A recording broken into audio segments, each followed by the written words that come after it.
I'm Kitty Jones. My company is Kids Interactive Theater. Allow me to introduce myself to y'all. My name is Miss Mabel Weatherby, and I am going to be your school teacher for this upcoming year, 1899.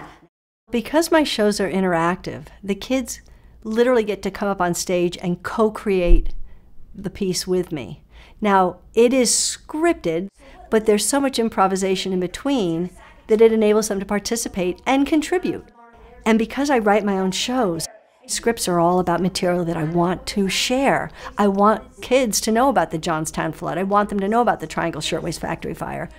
And I think, to me, history is all about, it's not about dates. It's about what were the people going through that initiated those events. Yes, it might have happened on April 19th, but what were the colonists thinking that they had to revolt? What was the prelude to it? What were their hearts experiencing? My shows are all about the imagination, the events happening in their head. So to me, because it's all in their imagination, they're so much more engaged, and it's so much more important. Should we give them an example?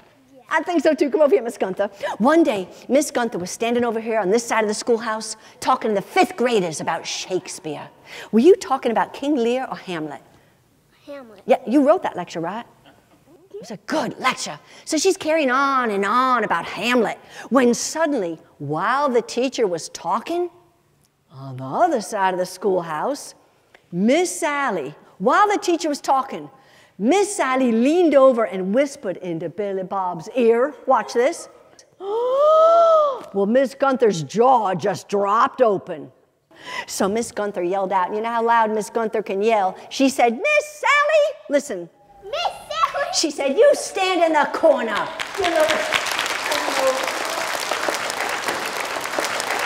They got up on stage, they spoke, they shared their voice, everyone laughed. They will remember that forever. Percy, repeat after me. 4 4 score. I told you he was good. He's real good. And I suspect that whether it's an adult or a child, after they have performed and they've been affirmed and they've been supported, they leave with a larger sense of themselves and certainly greater confidence. That is my goal. I want every child to leave this performance with a sense that they did really well, that they shined, and they will remember it as a positive experience the rest of their lives.